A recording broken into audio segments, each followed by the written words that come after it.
Enquanto entrevistador, seja bem-vindo. Muito obrigado. Não, vamos lá, gente. Eu sou o João Scandiuzzi, eu sou estrategista do Wealth Management. Estamos aqui para prazer de conversar com o Esteves, bater um papo num dia tranquilo, né, Esteves? Um dia super tranquilo. Para quem não sabe, o secretário do Tesouro acabou de renunciar com mais 3 outros, tem mais 4 ameaçando. E eu atrasei um pouquinho aqui, que o presidente da Câmara me ligou para perguntar o que eu achava. Arthur, vou dar uma palestra aqui já, se quiser você dá um pulo aí. Enfim, mas não tá legal, né? Mas desculpa aí, foi um prazer receber vocês. Espero que tenha sido bem produtivo. A gente procura fazer uma coisa que acrescente, né? Vários bancos têm esse tipo de programa, mas a gente procura dar um tom prático de sócios do banco falando, contando história, temas reais, coisas que eu acho que vão ajudar vocês a pensar no futuro, a complementar a formação. Eu acho que é tudo muito boa, né? Nós tivemos o privilégio de ter uma boa formação, mas nada se compara a esse tipo de interação, né? Eu aprendi 98% do que eu aprendi interagindo com gente boa. Então, privilegiem isso sempre na vida de vocês, e o nosso programa é exatamente nessa intenção, né? Expor vocês a gente boa, conversas inteligentes, abertas, transparentes, que é a ideia aqui. O João vai bater um papo comigo aqui de uma meia horinha e depois vocês podem perguntar o que quiser. Aqui a gente só está mais baixo do que a plateia, né? Ô Marta, é para eu levantar assim alguma hora? Não, é aqui mesmo. Eu vou sentar nessa almofadinha aqui dentro. Já deu um up na história. E se tiver uma aguinha só aqui, aí dá uma... Não precisa ser aquela... Eu tomei uma caipirinha ali com o meu jantar, foi um croquetezinho ali que tá bom, né? Tá bom pra caramba, o cara tá ali. Bom, João, mas vamos lá, vamos explorar um pouco de Brasil, um pouco lá de fora, e depois a gente vai para a turma aí. Começar direto aqui com o Brasil, dado o dia de hoje, né? A gente está vivendo aí um certo ataque ao teto de gastos, ou pelo menos uma tentativa de flexibilizá-lo em alguma medida, né? Acho que seria bastante importante para a gente, talvez, entender um pouco da história desse teto, porque é tão importante esse tema, porque o mercado estressa tanto quando a gente fala em flexibilizar isso aí, né? Bom, vamos lá, vamos começar do início.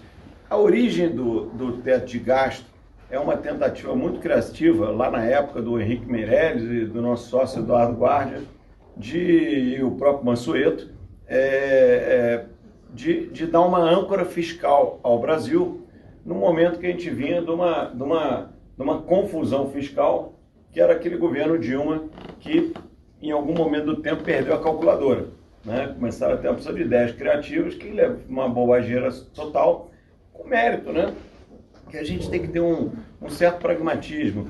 Os políticos, eles não são nem bons nem maus, eles reagem aos estímulos políticos, e a gente tem que entender isso, né? Tem muita gente do establishment que tem preconceito. Pô, Brasília, pô, o presidente da Câmara me ligou. Olha, a nossa obrigação institucional é conversar, é educar, é fazer as ponderações, é ensinar, né, as causas e consequências das ações. Ninguém é obrigado a nascer sabendo.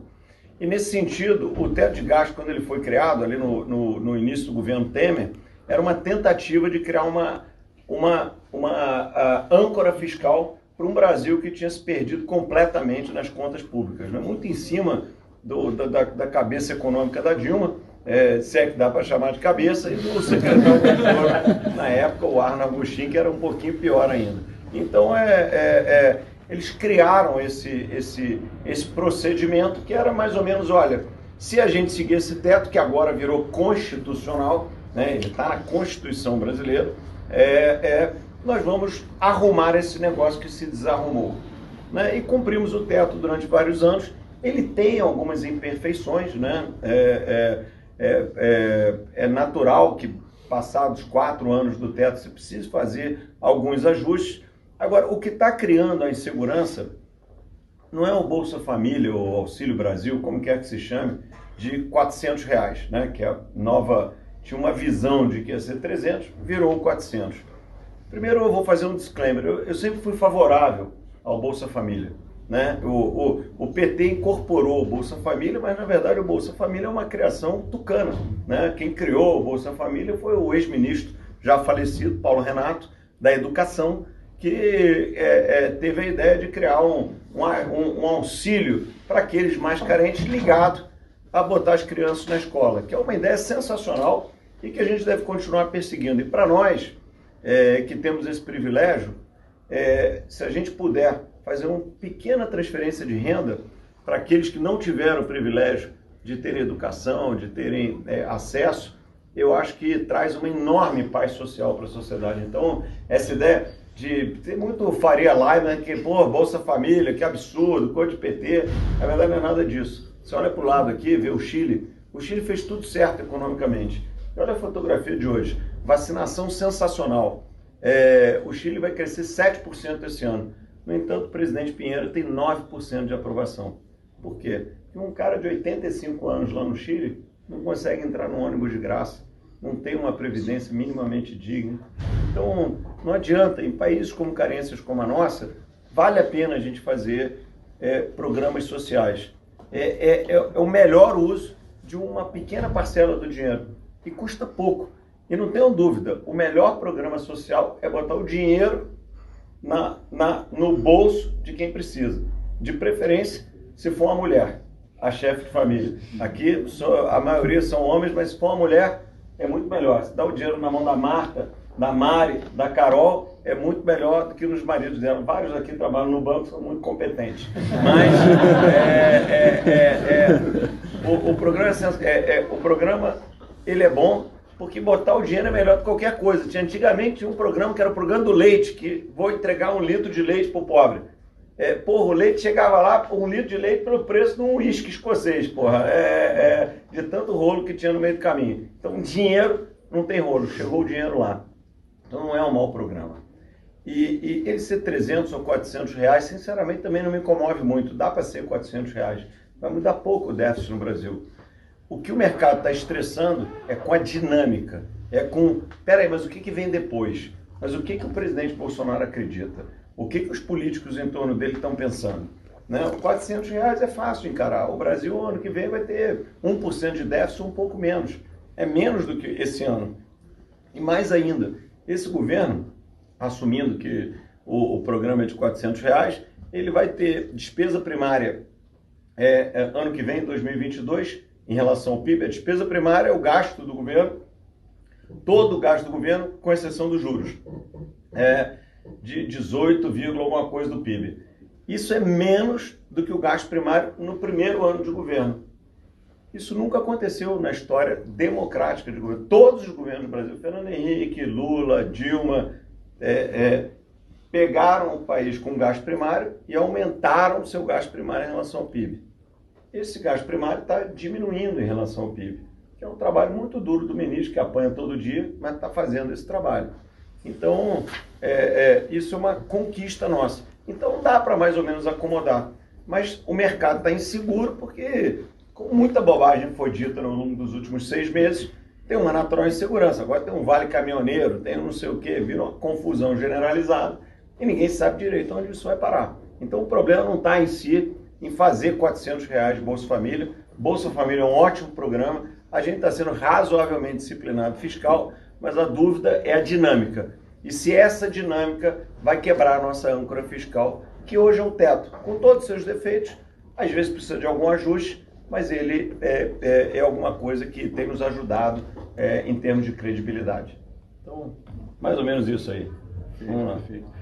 E dado esse estresse no mercado, assim, só para te contextualizar em relação a outras crises que o Brasil passou, qual o tamanho disso em relação a outros momentos, sei lá, uma greve dos caminhoneiros, o fim do governo Dilma, qual o tamanho disso?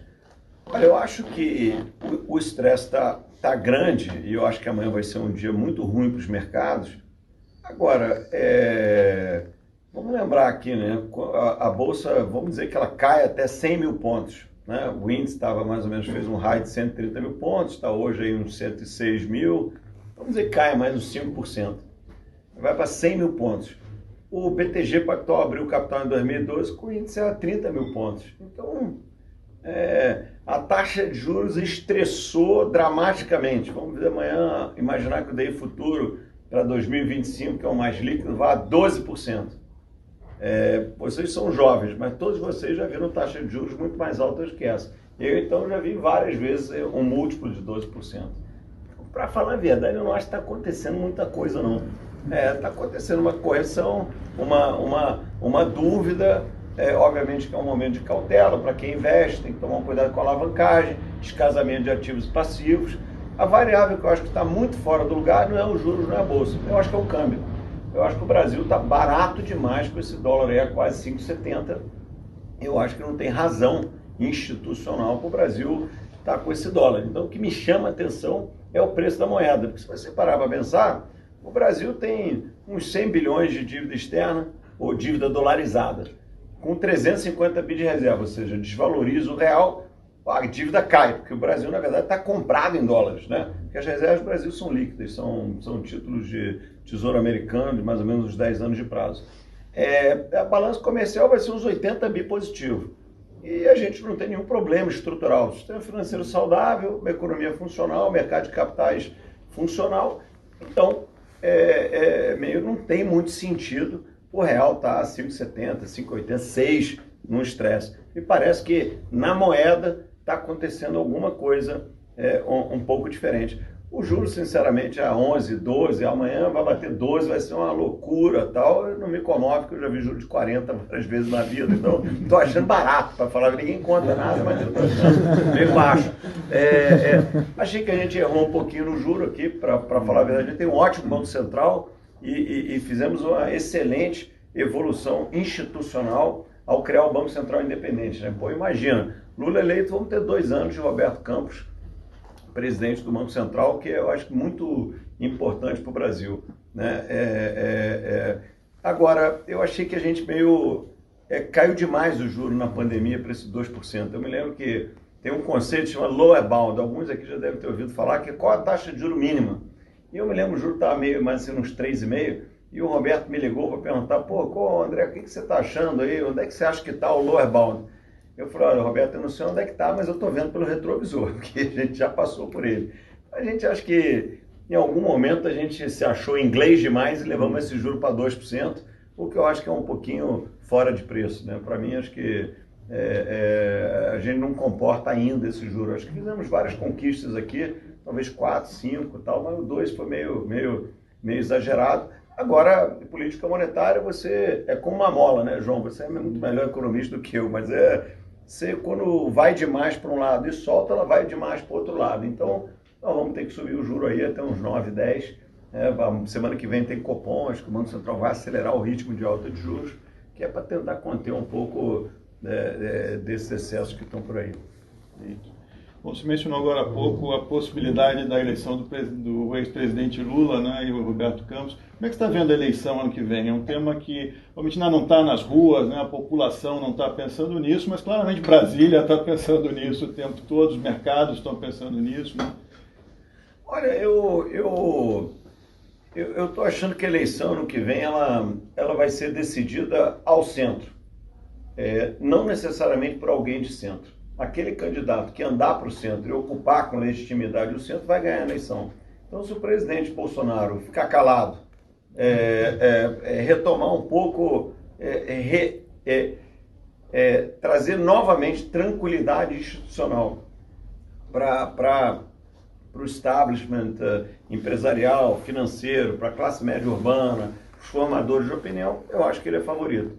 Se o presidente Lula pegar o Meirelles da vida, botar na Fazenda, pegar um Kassab da vida, botar de vice-presidente e falar daquelas declarações bombásticas de esquerda, mas relacionadas a meio ambiente, a cultura e tal, e botar um Meirelles lá na Fazenda, ele também vai se tornar um favorito. E se um dos dois fizer isso, o presidente Bolsonaro continuar meio malucão, o Lula ficar muito à esquerda, eu acho que alguém de centro vai aparecer e vai ser favorito. Eu acho que os dois principais candidatos para isso, acho que é o Eduardo Leite e o João Dória. Os dois fazem bons governos. Acho que o Eduardo Leite é um produto eleitoral, vamos dizer, com mais novidade, né, a despeito do excelente governo que o Dória faz aqui em São Paulo. Mas se os extremos ficarem nos extremos, esse centro vai andar. Essa história de que, puxa, mas tá tarde, Eduardo Leite é um traço na pesquisa, João Dória, não tá tarde nada. Pode anunciar o candidato em agosto do ano que vem, que não tá tarde. com a conectividade da sociedade, com 300 milhões de celulares no Brasil para 200 milhões de pessoas, não tem o menor problema. Pode anunciar a candidatura 3 semanas antes que pode ser competitiva se for o anseio da sociedade naquele momento. Então, eu não estou muito preocupado assim, com a consequência eleitoral. Vai vir um Lula ultrapopulista ou vai vir um Bolsonaro muito doido. Eu acho que se o Bolsonaro ficar muito doido, não vai ser eleito. Se o Lula for muito esquerdista, também não vai ser eleito. Então, eu acho que tem aqui um checks and balances nosso de sociedade, de dinâmica de sociedade aberta, que vai autocorrigir esse tema. Então, vai ser eleito aquele que trouxer racionalidade e inspirar esse centro, que é a maioria da sociedade. E hoje a sociedade não quer extremos, né? A gente faz muita pesquisa e eu vou contar um pedaço curioso disso, né? Você vai... a gente não está divulgando pesquisa porque o ambiente está muito emocional, então estamos consumindo próprio. Mas a gente faz pesquisa de verdade, né? Essa coisinha de 1000 telefones, tal, quali, quanti, 3 mil pessoas no campo, todos os estados brasileiros e tal. E é muito interessante quando você vai no campo coletar e ver o que acontece, né? Por exemplo, nesse Brasil Agro, você vai lá no gerente de uma fazenda e pergunta para o sujeito, pô, e aí, quem é seu candidato? Não, Bolsonaro, eu estou convencido de Bolsonaro. Ah, tá. Então você não se vacinou, tá? Porque Bolsonaro... Aí o cara, não, doutor, me vacinei também a segunda dose aí, semana passada e tal. Ah, legal. Então você quer fechar o Supremo? Cara, não sei direito o que é isso, mas não me soa legal. Também não quero fechar o Supremo. Porra, mas você vai votar no Bolsonaro por quê? Se você não, já se vacinou, você não quer fechar o Supremo, qual é a tua? Eu não sabe o que é, doutor. É o seguinte, um vizinho aqui limpou um pasto, há uns 2 anos atrás, veio um IBAMA, uns petistas e tal, e meteram uma multa no cara porque ele está suprimindo Mata Atlântica e tal, pô. Não dá para conviver com esse negócio, não. Há uns anos atrás andou um negócio de MST aqui, era um estresse aqui, todo mundo tinha que dormir armado na fazenda, que não sei o que e tal. E agora tem esse negócio de índio aí, que querem demarcar a terra que era do índio, mas o problema é que o Brasil inteiro era do índio, né? Então é só a questão de tempo de levarem a fazenda e tal. Em outras palavras, eu estou contando aqui um exemplo meio engraçado, mas as pautas que levaram o Bolsonaro a ser eleito, elas estão por aí. O vento na sociedade brasileira é um vento de centro-direita, né? Ninguém quer maluquice, né? Claro que tem 3, 4% de doido por aí, mas a sociedade não quer maluquice. Ninguém quer fechar o Supremo, ninguém quer não tomar vacina e tal. Mas a pauta que elegeu o Bolsonaro ainda é a pauta dominante. O vento na sociedade ainda é um vento de centro-direita. Tem um outro teste que a gente fez sobre reforma administrativa, né? E concluímos que é altamente popular a reforma administrativa. E a gente botou uma pergunta intrusa, essa foi boa, porque era o seguinte: você é a favor de equiparação dos salários dos funcionários públicos no setor privado? Sim, tal, sei lá, 70%. Ou você acha que um realinhamento de regras, tal, sim, tal. Você acha que aquele que não performa deveria ser demitido, mesmo sendo um serviço público conquistado? Sim. Aí lá no meio tinha uma pergunta intrusa, que e claro, as carreiras de Estado, né, desembargadores, juízes, procuradores, deveriam ficar fora, tal. Não. Ou seja, o cara está convencido que ele quer mesmo, né? Quer acabar com esse excesso de altamente popular reforma administrativa, que foi a Previdência, né? A Previdência foi uma conquista nossa da sociedade, que 90% da sociedade demorou 20 anos para ganhar de 10. E a administrativa é a mesma coisa, até hoje 10 ganharam de 90, mas 90 um dia vão ganhar de 10, é o natural. Então, enfim, são traços de como eu estou vendo o ambiente político. Acho que a pauta é de centro-direita. Hoje, se a eleição fosse hoje, o presidente Lula ia ganhar a eleição, mas ia ganhar por WO, porque o Bolsonaro endoideceu do carnaval até o 7 de setembro, no meio a turma está meio, que é isso? Não apareceu ninguém ainda de centro, e o Lula tem um recall, obviamente, muito alto, mas eu acho que ele nesse momento tem uma falsa baixa rejeição. Eu acho que quando ele entrar em campo, o refletor ligar, a turma olhar e falar, caramba, é o Lula mesmo, vai dar uma piorada, né? E a sociedade, eu acho que percebe Lula de uma maneira madura.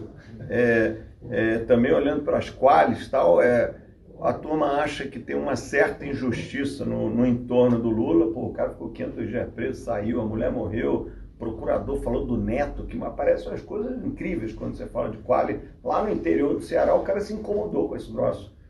Então tem uma certa sensação de injustiça, por outro lado tem uma sensação também de culpa no cartório e, curiosamente, mais associada ao PT do que ao Lula.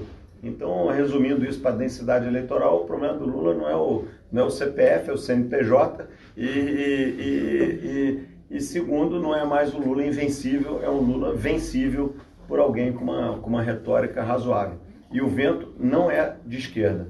Né? Uma hora o pêndulo vai para a esquerda, vai ser daqui a 10 anos, quando uma Tabata amadurecer, o novo Lula, que coisa linda, tal, todo mundo vai querer votar na Tabata, tal, mas não é agora. Né? Agora o Lula ganharia de WO com o Congresso de centro-direita. Né? Acho que o tempo vai andar e acho que é bem derrotável, ainda que o Lula é o garantido no segundo turno. O resto vai brigar pela vaga à direita. Né? Dória ou Eduardo Leite vão competir majoritariamente com o Bolsonaro. Lula vai estar no segundo turno. E agora, qualquer um que passe, eu acho que é favorito de uma maneira arrumada com o Lula. Ô João, como a turma já levantou a mão aqui, vamos lá. Pergunta aí, vamos lá. Com o Congresso sendo de centro-direita, isso que hoje a gente vê a força que o Congresso tem, muitas vezes muito maior que até o próprio presidente. O presidente não consegue governar sem o Congresso. Então, com o Congresso sendo centro-direita, vai limitar muito a atuação do Lula e, por exemplo, um mercado estressado seria uma oportunidade até de compra de ativos aqui no Brasil. Eu acho que o mercado não está operando a eleição. Eu acho que o mercado está operando a situação fiscal de agora. Né? Mesmo com toda... Eu vi 1001 análises que o mercado antecipou a eleição. Não é isso. O mercado não antecipou a eleição. Tradicionalmente no Brasil, curiosamente também nos Estados Unidos, o mercado começa a operar a eleição no segundo trimestre do ano que vem. Então, você vê que o Lula fala a maior besteira do mundo, nada acontece com o mercado. Se for um dia que não tem notícia no entorno. Então, a turma não está ainda no jogo da eleição. Até porque um ano em história política é uma eternidade, é um milênio. Tem muita coisa para acontecer ainda. Né? Então, não está tradando a eleição. O mercado está tradando esse disruption fiscal potencial que pode acontecer agora. Então, é aí que a gente está. Então, ainda não é esse o tema. Lá na frente vai ser. Ainda não é esse tema. Eu só fiz aqui um retrato, se fosse hoje, mas é um exercício puramente teórico. Só complementando, mas, por exemplo, o que eu estou querendo dizer é pós-eleição, na verdade. No caso, o Lula entrando, só que a Câmara sendo de mais centro-direita. É melhor, né? Aí evita besteira, né? Vai dar uma... Para mim, até eu mais ou menos concordo com a visão da sociedade. Para mim, o problema é até menos o Lula e é mais o PT, né? O Lula, eu acho que ele é meio Macunaíma, assim, meio verão, meio herói, meio assim, vai meio sentir, tá aqui, vai contar uma história legal, todo mundo gostar do cara, problema é o que vem junto, né, que é aquela turma ali do PT, que já é mais complicado. Bom, João, vamos lá, faz mais uma aí, porque eu já senti que a galera vai querer perguntar. Vamos lá.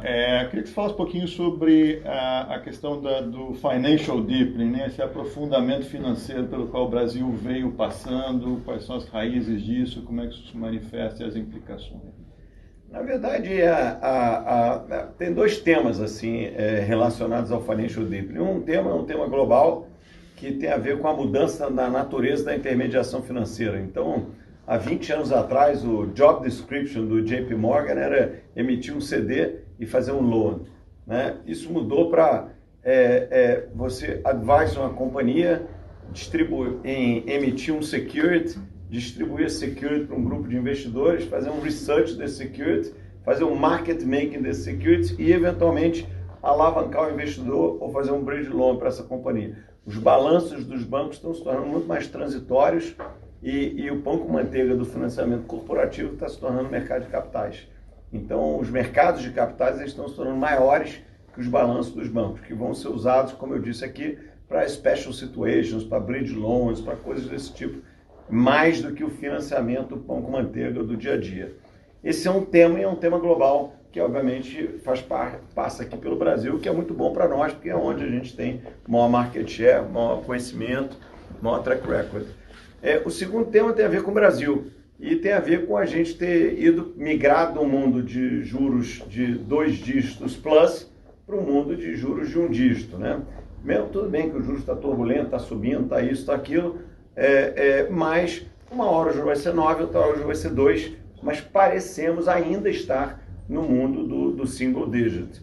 Então, essa combinação de fatores, a evolução institucional do Brasil, que tem a ver com muitas coisas, né? Na verdade, é uma conquista de vários governos que acertaram um pouco mais do que erraram. E que nos trouxe até aqui. Vocês não viveram a inflação galopante e não viveram as super taxas de juros dos anos 90 e início dos anos 2000.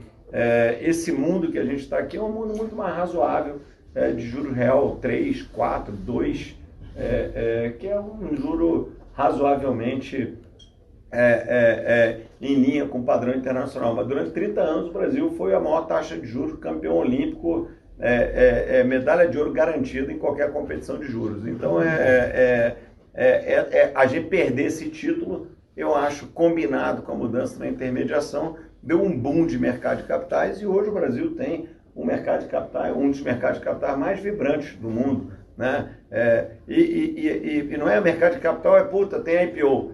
Às vezes tem IPO, às vezes não tem. Como no mercado inglês, no mercado alemão, no mercado americano, no mercado chinês. Por exemplo, esse trimestre agora não vai ter IPO, o mercado muito volátil, então o cara que quer vender tem medo de vender barato, o cara que quer comprar tem medo de comprar caro. A melhor coisa, nós como Investment Bank, nosso aconselhamento para os empresários é, olha, segura um pouquinho, vamos esperar até ter um pouco de estabilidade. De novo, o nível de preço não faz muita diferença, né? 100 mil pontos na bolsa vai ter IPO à vontade, só precisa todo mundo ter certeza que aquele é um preço razoavelmente justo. Agora, não tem operação em equities, por outro lado, a renda fixa está explodindo. Então, nós vamos fazer, nós, BTG, 42 operações de DCM, Debt Capital Markets, que são emissões de debêntures, basicamente, no mercado local de companhias locais para investidores locais. Pô, isso é incrível, nunca aconteceu isso na história, mesmo no meio dessa volatilidade. E papéis de 3 anos a 20 anos de prazo, isso é sensacional.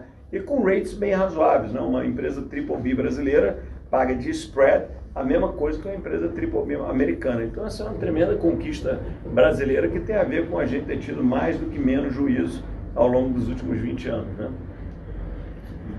Bom, turma, quem quiser agora pode levantar o dedo aí e perguntar sobre qualquer assunto aí. Fique à vontade. Você já perguntou 2, né, cara? Vamos dar uma chance aí. E a China, como é que vai influenciar a gente no próximo ano, 2 ou para frente? Olha, eu acho que a China é um player importante, né? Primeiro, nosso maior parceiro comercial, segundo, a maior economia do mundo em alguns anos vai ser a primeira, e principalmente um cliente importantíssimo do Brasil, né? O governo não tratou exatamente, quer dizer, um grupo muito específico, né? Mas que infelizmente inclui o presidente e seus filhos deram uma chutada, né? Você tem o seu maior parceiro comercial, de repente você fala, pô, vou lá dar um chute na cara do cara. O cara tá na dele, comprando negócio, pagando em dia, numa boa. Nós fomos lá, deu uma esculhambada no chinês. E achando que isso é engraçado, e quando acaba tem consequência, né? O Brasil teve o que chamam de suspeita de aftosa. Em geral é comum ter uma suspensão de uma semana. Estamos há um mês sem a China comprar carne brasileira, né? A gente acha que é engraçado fazer piada com o chinês, dar um chutinho na cara ali de vez em quando. Agora o cara está um mês sem comprar carne nossa. Obviamente está dando uma retalhada no Brasil. E sinalizou que até o fim do ano resolve o negócio. Faz uma tremenda diferença para os frigoríficos brasileiros, que são competitivos, mas que tem na China seu maior mercado. Então, comercial, a balança comercial, a China ficou de longe o maior parceiro comercial com a disparada das commodities. Nós vendemos soja, nós vendemos minério, os 2 principais produtos da pauta de exportação brasileira. O grande cliente global e do Brasil é a China. Mas resolvemos arrumar implicância com o nosso maior cliente, né? Por nada, né? Para fazer uma graça, sabe-se lá com quem. Então, essas bobagens, obviamente, que a gente tem que evitar. Agora, olhando para frente, o Brasil ele é estruturalmente neutro, né? Eu acho que a gente trocou de chanceler, né? Antes de um doido lá, agora tem um cara razoável, que é o embaixador França, e eu acho que a gente vai consertando devagarzinho. A mesma coisa na política ambiental, também tinha um cara muito agressivo lá, desnecessariamente agressivo, tem um cara mais moderado, que é o Joaquim. Então acho que a gente vai melhorar um pouquinho aqui, e que fica o aprendizado que nesse terreno mundial de comércio não tem lugar para amadorismo, para brincadeira fora do lugar, para passo errado. né? Isso é um lugar de profissional, um lugar de seriedade, um lugar de responsabilidade. E eu acho que é assim que a gente tem que tratar a China, como amigo, como parceiro, sem preconceitos. Então, não devemos ter um alinhamento nem com a China, nem com os Estados Unidos, com a Europa. Pelo contrário, o Brasil tem uma enorme vantagem. A gente não tem conflitos geopolíticos, a gente é visto como simpático globalmente, tem uma relação harmônica com todas as regiões do mundo. E, pô, isso é uma benesse, né? Não vamos querer acabar com a vantagem estrutural nossa. Tentamos, mas eu acho que isso aí não vai chegar lá. E eu acho que a China vai ser importantíssima para nós no futuro, né? Hoje estou vendo assim, a China virando o maior país financeiro. Da onde vai o investimento? Porque você vai investir na China, é onde vai mais crescer, mas também você não tem segurança de nada, né? Você vai investir num Alibaba e o governo fala uma coisa também, acaba com tudo. O que é que você vê assim, de investimento global? Os Estados Unidos ainda, a Europa? Olha, eu acho que os Estados Unidos é meu lugar favorito, olhando globalmente, né? Porque a China, veja bem, ela é muito grande em termos de PIB, mas ela é muito grande também porque tem 1,5 bilhão de gente lá, né? Os Estados Unidos tem 300 milhões de caras, né? Na China tem 5 vezes mais. E um pouco de PIB tem a ver com a quantidade de pessoas no lugar, né? O próprio Brasil é assim, nós somos grandes não pela nossa competência, mas que nós somos grandes continentalmente, tem 200 milhões plus de pessoas e tal. Então a China é muito grande pelas pessoas. Agora, tem muitas inconsistências, voltando até para a pergunta anterior, tem muitas inconsistências no modelo chinês, né? Se você pensar, aquilo ali é um negócio meio estranho, né? Porque 1,5 bilhão de gente, uma enorme mudança. Lembra-se um Brasil dos anos 70 multiplicado por 20, né? Ô João, você que é bom economista, né? É um super investimento em infraestrutura, o cara está criando lá a ponte que ninguém vai atravessar, tudo dirigido por governo, 1,5 bilhão de pessoas virando de rural para urbano, 5 Banespa tocando pau na máquina, com o sistema financeiro todo estatal, e ao mesmo tempo o Google é censurado. Porra, e o carro vai a 200 por hora, né? Quando está devagar. Porra, parece que vai dar uma zebra alguma hora, né? Agora, eu sempre guardo uma humildade quando a gente fala da China, porque é tão diferente a cultura, né? A começar que o país é administrado não é por um ministério, composição, não sei o que, é um management committee, né? Meritocrático. O cara foi lá, diretor de estatal, chefe de província, chefe de não sei... O cara cresceu dentro da hierarquia baseado nos seus achievements e chegou lá e virou um dos 9 para sentar e ajudar a tocar o negócio, né? Muitos engenheiros de formação.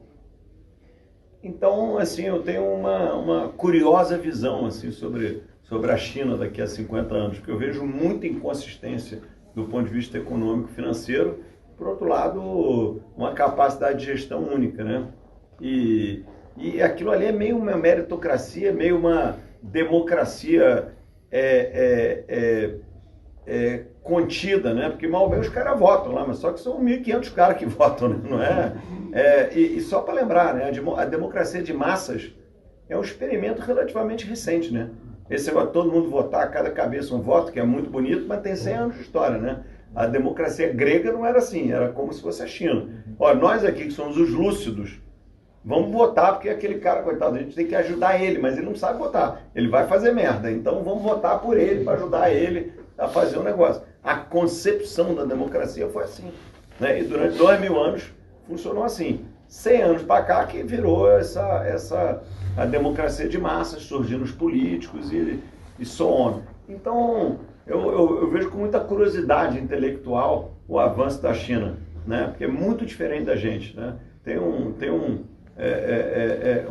livro sensacional do Kennedy on China que eu recomendo assim, para quem quiser entender China, bem interessante, né? André, exatamente 1 ano atrás eu estava num outro evento contigo e você terminou o evento falando assim: eu não acho que o Brasil vai dar certo, eu também não acho que ele vai dar errado, então eu acho que a gente vai continuar sendo o Brasil que a gente foi. Vou chegar na beira do abismo, vou olhar para trás, vou olhar para ele vai olhar para mim, eu vou dar 2 passos para trás. E assim a gente vai continuar seguindo. Como é que está a sua visão em relação a esse teu próprio pensamento, a sua própria conclusão? Isso, na verdade, surgiu de uma situação real. Eu estava conversando com um investidor que é amigo meu, o Bill Ackman, alguns aqui talvez devam conhecer. E eu estava falando do banco e tal, e aí o Bill falou para mim, pô, André, que legal, pô, o banco está indo tão bem, pô, que bom que você está achando que o Brasil vai dar certo e tal. Aí eu falei, Bill, realmente, pô, o banco está muito bem e tal, mas eu não falei que o Brasil ia dar certo. Aí ele ficou consternado, ele falou, pô, André, mas que pena, cara, pô, o banco está indo tão bem e você achando que o Brasil vai dar errado. Aí eu falei, Bill, também não disse que o Brasil vai dar errado. Então não vai dar nem certo nem errado. Nós vamos continuar tocando o negócio, vai ser ótimo e tal. Você pode ficar tranquilo, mas não vai dar nem certo nem errado. Eu mais ou menos continuo achando a mesma coisa, entendeu? Você vê que começou o negócio a ficar ruim, eu cheguei aqui atrasado, porque o Arthur me ligou, porra, e aí, como é que tá, o que faz e tal. Então acho que a gente tem suficientes checks and balances na sociedade que nos deixa a gente ir para o abismo.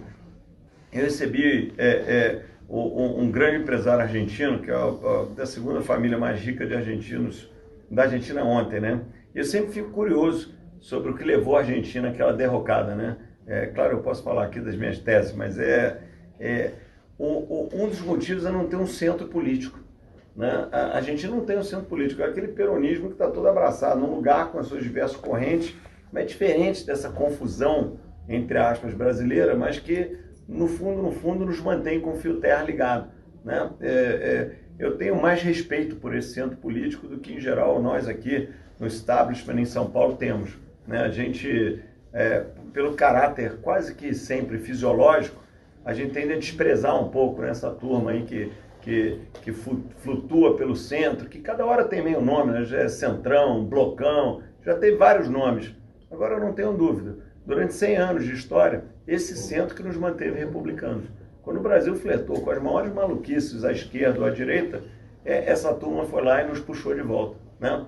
O Brasil já ensaiou virar integralista, comunista, fascista e todos os dias besteiristas que poderíamos imaginar, né? Quando a Dilma endoideceu, alguém foi lá e, peraí, cara, vamos dar uma parada nisso, né? Todo golpe de 64, quando as pessoas me perguntavam, e com o Bolsonaro falando aquele excesso de besteira, golpe, olha, é muito diferente, né? Se você fosse fazer uma analogia sobre 64 com hoje, a coisa mais parecida, 64 foi meio um impeachment da Dilma, né? Acho que no dia 31 de março de 64 não teve nenhum tiro, ninguém foi preso, as crianças foram para a escola, o mercado funcionou, foi um impeachment da Dilma, com simbolismos, linguagens, personagens da época, né? Mas a melhor analogia é o impeachment da Dilma. Então, nesse sentido que eu acho que a gente tem muitos desafios, por isso é difícil dizer que a gente vai dar certo no horizonte curto, mas eu acho que a gente tem suficientes checks and balances, né? Uma sociedade saudável, constituída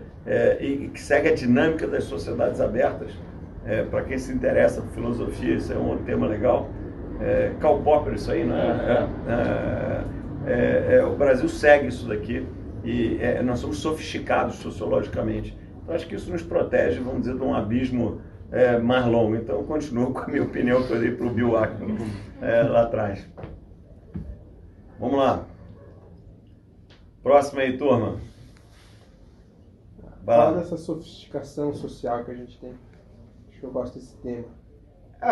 O Brasil, no fundo, é a sociedade mais parecida com a sociedade americana, né? Nós somos uma sociedade baseada em imigrantes, como os Estados Unidos, né? A maior comunidade de italianos fora na Itália é no Brasil, a segunda nos Estados Unidos. De sírios libaneses, Brasil, depois os Estados Unidos. De japoneses, Brasil, depois os Estados Unidos. De afrodescendentes, Estados Unidos, depois Brasil. Tudo isso num melting pot, né? Em dimensões continentais, mas com a mesma língua, com a mesma cultura. A gente take it for granted, mas não é assim. Você pega a Suíça, que é do tamanho do Rio de Janeiro, tem 3 línguas e meia oficiais. Porra, imagina. Porra, veio você do sul aqui, puta merda, você fala suíço-alemão. Não sou, mas a gente não nota.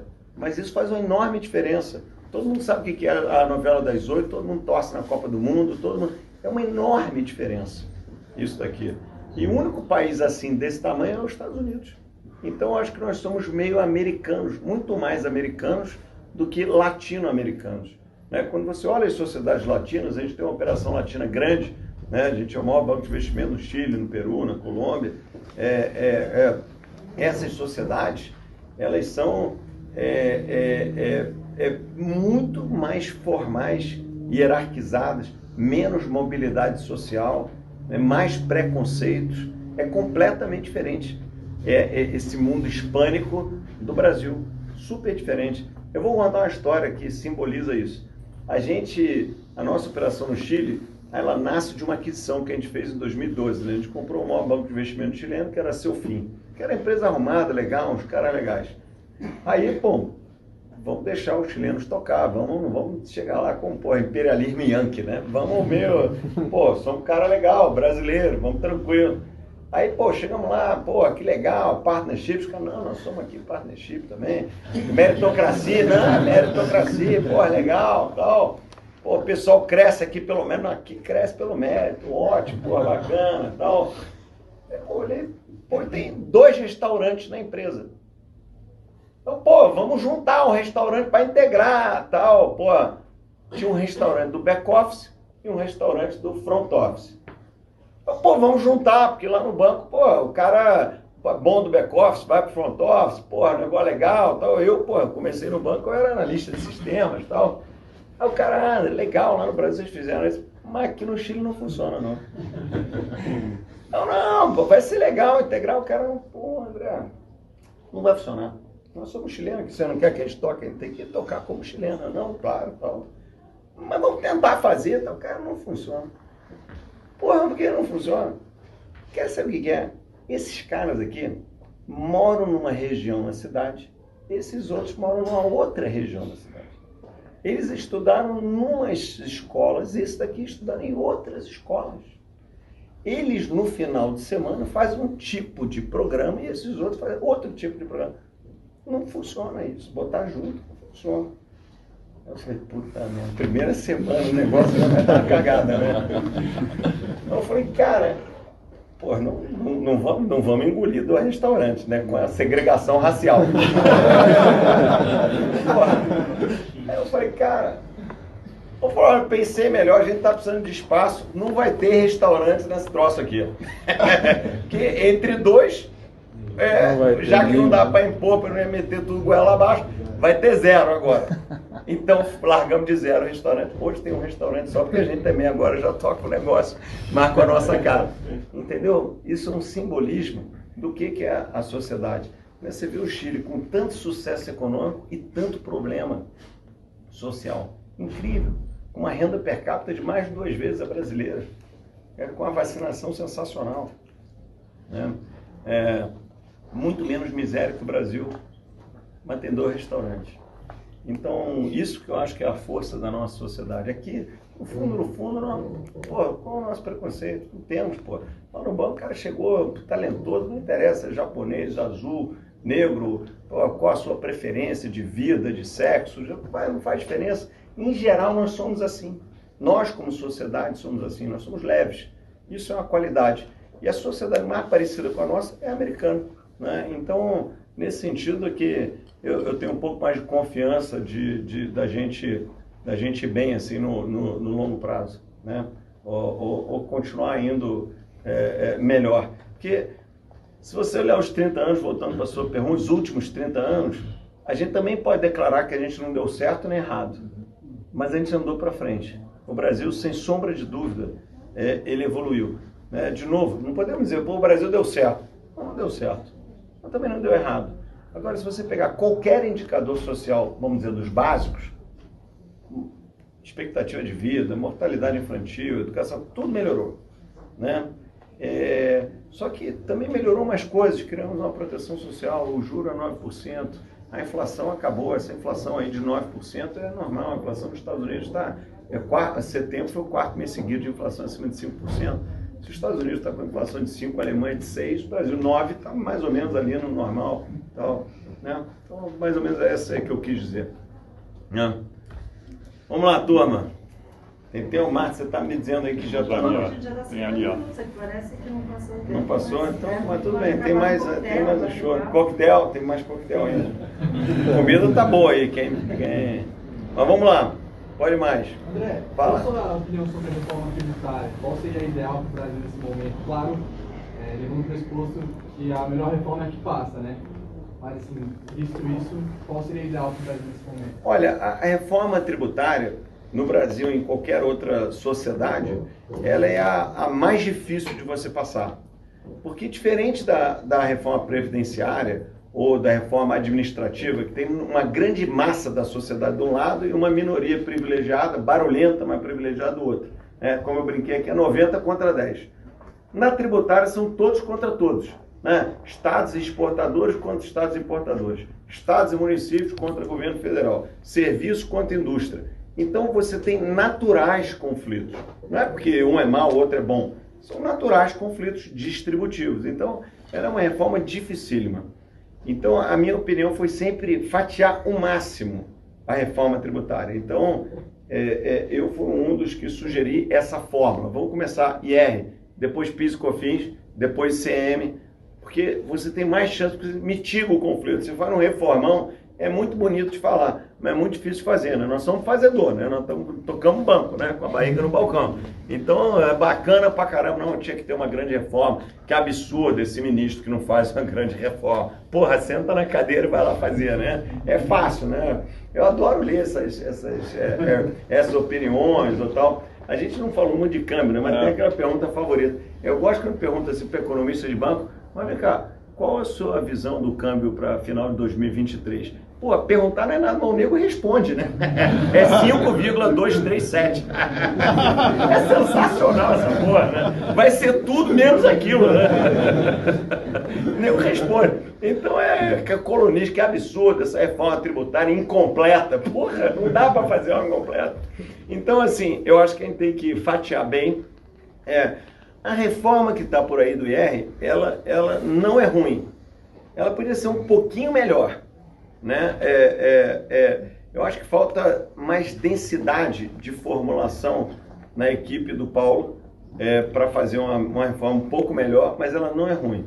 E uma coisa importante, eu não sou contra tributar o dividendo. Eu prefiro tributar o dividendo e reduzir o IR do que isentar o dividendo cobrando IR. Pô, o Esteves está doido de tributar dividendo. É melhor para as empresas, para a sociedade. A começar o seguinte, o dividendo é voluntário, o imposto que você paga é obrigatório. Então, eu prefiro ter a isenção no obrigatório e aumentar a carga no voluntário. Parece óbvio. Então, esse é vamos dizer, o cornerstone da reforma que está aí. Né? Aí, como foi a Receita que escreveu, tem um bando de bobagem no meio. Que 80% foi corrigido, sobrou umas bobaginhas lá, mas eu não acho ela ruim assim. Ela não vai ser aprovada, na minha visão. Agora, porque, o tumulto foi tal que acho que não vai ser aprovado. Mas eu acho que ela seria, vamos dizer, marginalmente boa. Meio beirando a indiferença para mim. Assim. Não sei, João, o que você acha dessa reforma aí? Eu também concordo com você. Ela avança nesse tema aí. Acho que é um tema importante de fato e que você está, na verdade, incentivando o investimento, né? Ao invés da distribuição. Porque se o dinheiro ficar na empresa, ele é melhor, você estimula o investimento e, por consequência, o emprego e a renda. Então, eu gosto da concepção. Muita gente achou que é absurdo taxar dividendo. Cara, isso é um lobby à luz do dia ferrado, pelo amor de Deus, Entendeu? Então, tinha umas bobagens, tinha as simplificações de tributação em mercado de capitais que eram boas, assim, né? Largou com umas bobagens, assim, tributar fundo imobiliário. Ia deixar a LCI, o CRI de fora e tributar o fundo imobiliário. É um negócio horroroso, realmente incrível, né? Que ninguém olha e fala, nossa, que merda, escrevi. Então, assim, mas foram mais ou menos corrigidas. Eu gostei muito do Congresso querer ouvir ideias, acatou umas, recusou outras. Então, eu acho que o Brasil tem esse stick puxa que eu acho muito saudável, né? E a gente não deve se furtar a fazê-lo, a conversar com a classe política, a educar, né? Teve essa discussão de Banco Central Independente, foi importantíssimo conversar com o ministro Supremo, explicar, o cara não é obrigado a nascer sabendo, né? E o argumento que lembra isso foi aprovado e depois teve uma contestação do Supremo, né? Que depois teve uma vitória de 8-2 a favor do Banco Central Independente. E o melhor argumento era explicar, ministro, assim, o senhor sabe, né, Banco Central Independente tem nos Estados Unidos, no Japão, na Alemanha e na Inglaterra, né? E não tem na Venezuela e na Argentina, porque tinha, mas a Cristina Kirchner no primeiro ano de mandato revogou. O senhor acha qual grupo a gente quer estar junto, né? Então a turma, não. porra, deu 8-2, mas precisa chegar algum de nós lá, sentar e explicar, botar o guiso no gato, não ter medo de falar, de conversar, de interagir. Então faz isso à luz do dia, com transparência, com clareza, com honestidade intelectual, que vai ser sempre respeitado. Então nessa linha aí.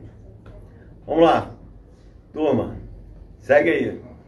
Bitcoin, investimento? Como? Bitcoin. Bitcoin? Tá barato aí, 66 mil dólares a unidade. Eu acho um espetáculo, uma coisa sensacional. Ó, eu acho o seguinte, esse tema a gente discute muito, né? Amanhã até tem uma reunião sobre cripto no Brasil, a gente lançou uma plataforma, Mint. Me atrai muito o ecossistema que vai vir junto com as cryptocurrencies. Esse mundo de blockchain, decentralized finance, na próxima década, a maneira como a gente vai interagir, financeiramente falando, vai mudar totalmente, muito em linha com essas tecnologias. Então, eu acredito em moedas funcionais, cripto.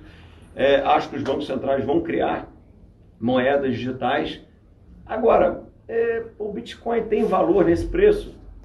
Eu não sou um entusiasta. Se alguém quiser fazer alguma coisa aqui, eu recomendaria uma parcela pequena do patrimônio para poder testar, entender, aprender e tal, e não usar alavancagem, né?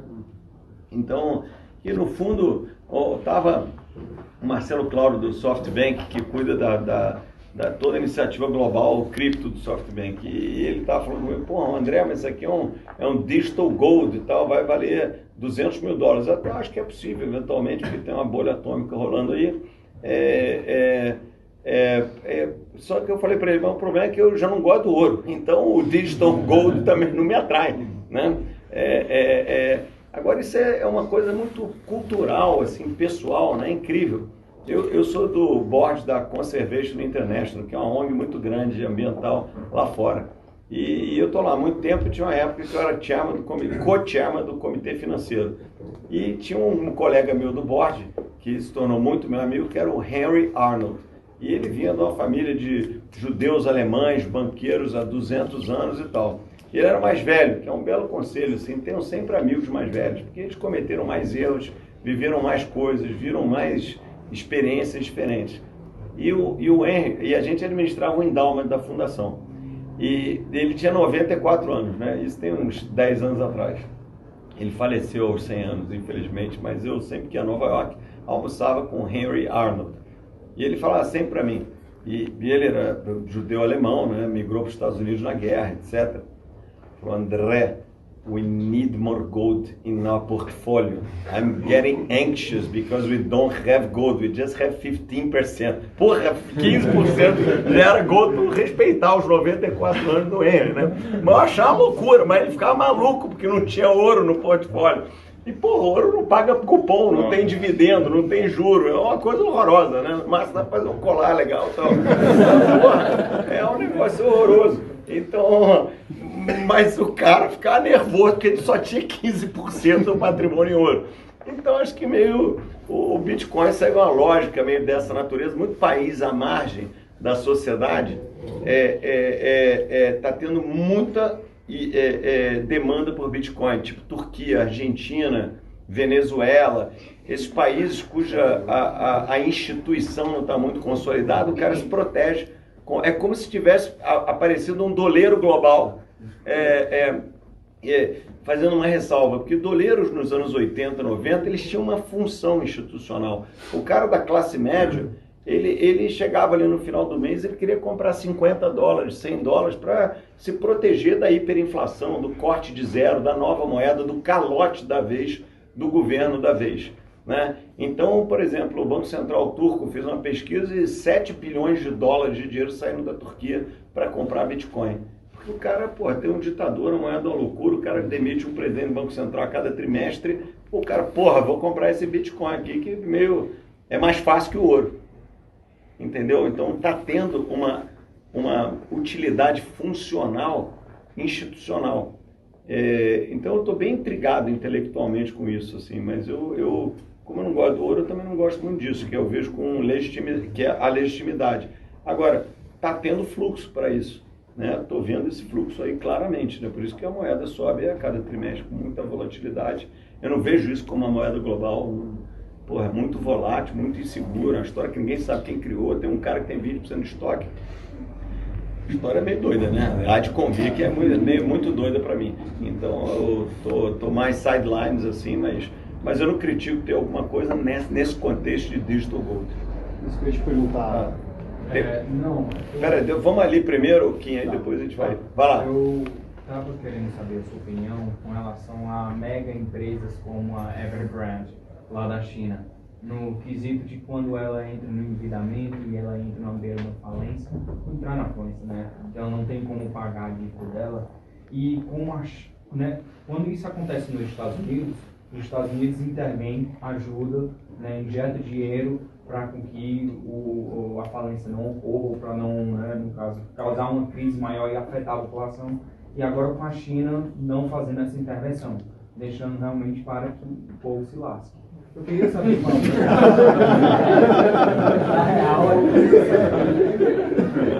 queria saber um pouco da sua opinião nesse quesito e como isso afeta a economia assim, mundial, porque não é somente a China, isso não está somente só isolado lá. Muitos bancos americanos, europeus, todos investiram nessas grandes empresas, né? Ó, eu acho que não tem assim tanto investimento estrangeiro nesse mundo, não. A coisa que eu acho mais perturbadora dessas empresas é que criou-se uma cultura na China dessas empresas de construção gigantescas emitirem tipo uns papéis locais com rentabilidade meio maravilhosa, leva aqui 8% em dólar e compra o bond da Incol. A Incol era uma Evergrande brasileira de 20 anos atrás que explodiu, né? É comum, empresas de construção crescem rápido demais, de repente explode.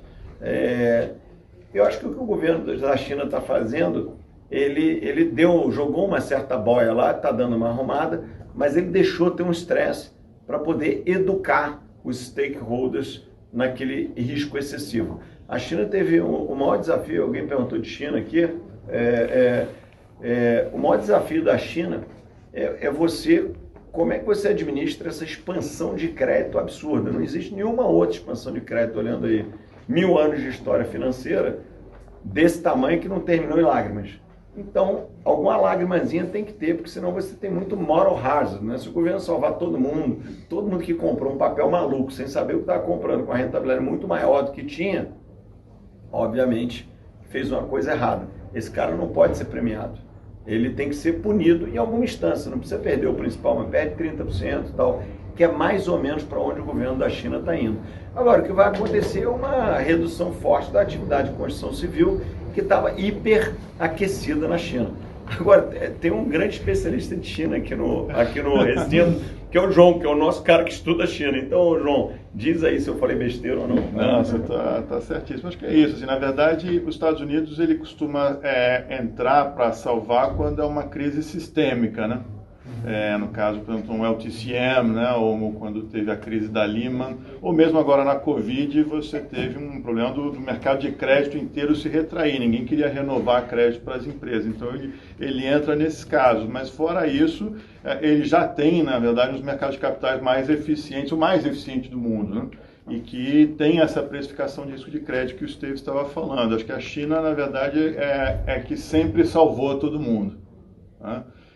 E agora, justamente, o que eles querem mudar é essa filosofia, né? Que quem está comprando possa, de fato, tenha que se dar o trabalho de entender o que está comprando, qual é o risco daquilo, etc., para evitar, justamente, uma má alocação de capital, que é crônica na China, né?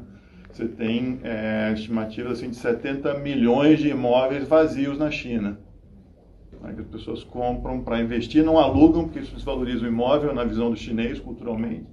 Isso é uma baita má alocação de capital, né? Para que você está investindo num troço que ninguém usa, né? Não presta serviço social nenhum. Então, acho que tentar acabar um pouco com essa mentalidade. Vamos lá, para a tua pergunta, a gente dá uma encerrada e faz um coquetel. Voltando para a cripto. Banco Central, como é que enxerga essa mudança? Porque tem que ter regras, tem que ter alguma coisa mediando isso. Como é que eles estão enxergando assim? Olha, boa pergunta, porque os bancos centrais, eles não vão abrir mão de um arcabouço que eles criaram ao longo dos últimos 20 anos de prevenção à lavagem de dinheiro. Hoje, os bancos, que é por onde flui o dinheiro do sistema, tem critérios rigorosos de anti-money laundering, que reporta ao Banco Central, COAF e tal, tem regra pra cacete, tem 50 pessoas no departamento de compliance do BTG. Então, nada que fira esse fluxo, que demorou tanto tempo para ser constituído e hoje é muito funcional e global, né? A gente reporta coisa nos Estados Unidos, reporta no Brasil e tal. Então, os bancos centrais eles vão deixar a inovação fluir desde que ela não bypasse esse sistema que custou tanto para ser montado com legitimidade. É mais ou menos aí que está. Então, por exemplo, na nossa plataforma Mint, a gente vai desenvolvendo junto com o Banco Central. Então, a gente hoje permite comprar e vender moeda dentro do nosso sistema. Você pode converter você para você mesmo. Então, o Banco Central está, legal, vamos aos poucos montando esse negócio. Então, ele vai deixar as moedas andarem, porque a inovação faz parte da evolução, mas ele vai ser muito resistente a qualquer ameaça a esse sistema de controles de capitais, né? E principalmente os governos centrais. Você vê que a China já deu aí umas pancadas nesse mundo, os Estados Unidos tem um lobby enorme no Congresso para não restringir isso, porque já criaram umas grandes empresas, mal bem esse Bitcoin já vale 2 trilhões e tal, mas eu acho que vai ter muito mais regulação do que tem hoje. Primeiro vem a inovação, primeiro vem o faroeste, depois vem o xerife, né? Sempre assim. Então é por aí que eu estou vendo, né? Turma, vamos parar por aqui, eu vou ficar mais um tempo por aqui, se quem quiser aí pode conversar alguma coisa. Beleza? Legal? Então, brigadíssimo aí, turma. Legal.